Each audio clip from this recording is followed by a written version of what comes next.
ಪ್ರಭು ಯೇಸುವಿನಲ್ಲಿ ಅನುಗ್ರಹಿತರಾದ ಪ್ರಿಯರೇ, daily blessing ಅಲ್ಲಿ ದೇವರ ವಾಕ್ಯವನ್ನು ಆಲಿಸಲು ಸಮಯವನ್ನು ನೀಡಿದ್ದಕ್ಕಾಗಿ ದೇವರಿಗೆ ಸ್ತೋತ್ರವನ್ನು ಸಲ್ಲಿಸೋಣ. ನಾವು ದೇವರ ವಾಕ್ಯವನ್ನು, ದೇವರನ್ನು ಸ್ವೀಕರಿಸಲು, ದೇವರನ್ನು ಪ್ರೀತಿಸಲು, ಗೌರವ ನೀಡಲು ತಯಾರಾದರೆ ನಮ್ಮ ಜೀವನದಲ್ಲಿ ಅದ್ಭುತಗಳು ಸಂಭವಿಸುತ್ತದೆ. ಅನೇಕ ಕಷ್ಟ, ಸಂಕಟ, ಅವಮಾನದಿಂದ ಜೀವನದಲ್ಲಿ ಮುಂದೆ ಸಾಗುವವರು ಇದ್ದಾರೆ. ಇದರಿಂದ ಜೀವನವೇ ಸಾಕು ಎಂದು ಯೋಚಿಸುವವರು ಇದ್ದಾರೆ. ಕೆಲವು ಸಂಕಟಗಳು ಯಾರೊಂದಿಗೂ ಹೇಳಲು ಸಾಧ್ಯವಿಲ್ಲ. ಅದನ್ನು ಒಬ್ಬರೇ ಅನುಭವಿಸಬೇಕಾದ ಒಂದು ಪರಿಸ್ಥಿತಿ. ಇಂದು ಆಲಿಸುವ ವಾಕ್ಯ ಬಿಡುಗಡೆಗೆ ಕಾರಣವಾಗುತ್ತದೆ. ಆಮೇನ್. ನಿರೀಕ್ಷೆಯಿಂದ ದೇವರ ವಾಕ್ಯವನ್ನು ನಮಗೆ ಆಲಿಸೋಣ. ಆದಿಕಾಂಡ 37ನೇ ಅಧ್ಯಾಯ 2ನೇ ವಾಕ್ಯವನ್ನು ನಮಗೆ ಆಲಿಸೋಣ. ಆಗ ಜೋಸೆಫನಿಗೆ 17 ವರ್ಷ.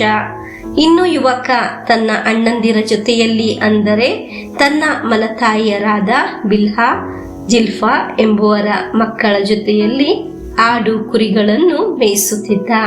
ಅಣ್ಣಂದಿರು ಏನಾದರೂ ತಪ್ಪಿ ನಡೆದರೆ ತಂದೆಗೆ ವರದಿ ಮಾಡುತ್ತಿದ್ದ.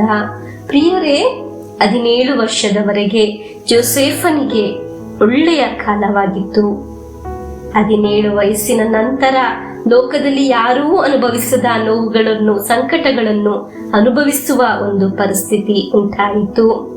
17ನೇ ವಯಸ್ಸಿನ ನಂತರ ಜೋಸೆಫನನ್ನು ಸಹೋದರರು ಆಳುಬಾವಿಗೆ ತಳ್ಳಿದ್ದು, ಬಟ್ಟೆಗಳನ್ನು ಅರಿದು ಆಡಿನ ರಕ್ತದಲ್ಲಿ ಮುಳುಗಿಸಿ ಹುಲಿ ಹಿಡಿಯಿತು ಎಂಬ ಸುಳ್ಳಿನ ಕಥೆಯನ್ನು ನುಡಿದಿದ್ದು, ಗುಲಾಮನಾಗಿ ಮಾರಿದ್ದು, ಸೆರೆವಾಸ ಅನುಭವಿಸಿದ್ದು. ಎಷ್ಟು ವರ್ಷ ಜೋಸೆಫನು ಕಷ್ಟಪಟ್ಟಿದ್ದು ಎಂದು ನಿಮಗೆ ಗೊತ್ತೇ ಪ್ರಿಯರೇ? ನಮಗೆ ಆದಿಕಾಂಡ 41ನೇ ಅಧ್ಯಾಯ 46ನೇ ವಾಕ್ಯವನ್ನು ಆಲಿಸೋಣ. ಈಜಿಪ್ಟ್ ದೇಶದ ಅರಸನಾದ ಫರೋಹನ ಆಸ್ಥಾನವನ್ನು ಸೇರಿದಾಗ ಜೋಸೆಫನಿಗೆ 30 ವರ್ಷ ವಯಸ್ಸು. ಜೋಸೆಫನು ಫರೋಹನ ಸನ್ನಿಧಿಯಿಂದ ಹೊರಟು ಈಜಿಪ್ಟ್ ದೇಶದಲ್ಲೆಲ್ಲ ಸಂಚಾರ ಮಾಡಿದನು.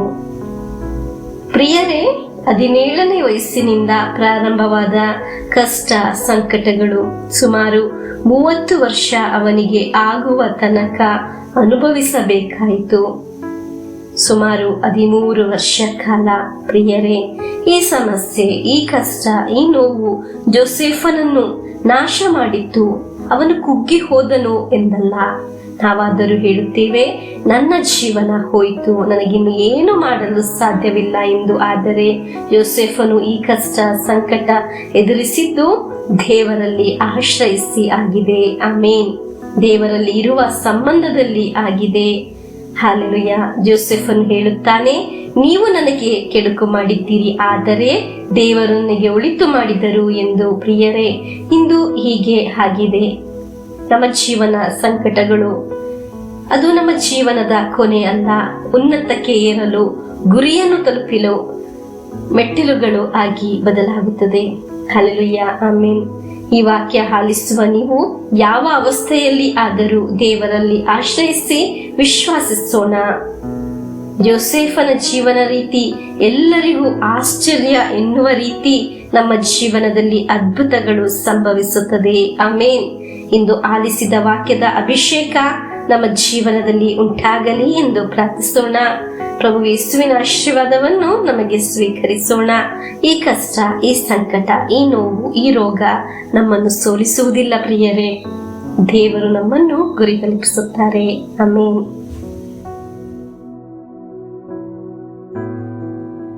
ನಮ್ಮೇ ಪ್ರಭು ಯೇಸು ಕ್ರಿಸ್ತರ ವರಪ್ರಸಾದವು, ದೇವರ ಪ್ರೀತಿಯು, ಪವಿತ್ರಾತ್ಮರ ಅನ್ಯೋನ್ಯತೆಯು ನಿಮ್ಮೊಡನ ಇರಲಿ.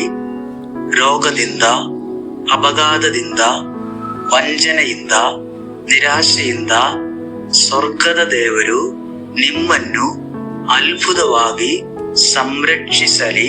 ದೀರ್ಘಾಯುಸ್ಸು, ಆರೋಗ್ಯ, ಸಮಾಧಾನ, ಸಂತೋಷ ಉಂಟಾಗಲಿ. ಪಿತನ, ಸುತನ, ಪವಿತ್ರಾತ್ಮರ ನಾಮದಲ್ಲಿ ಆಮೆನ್.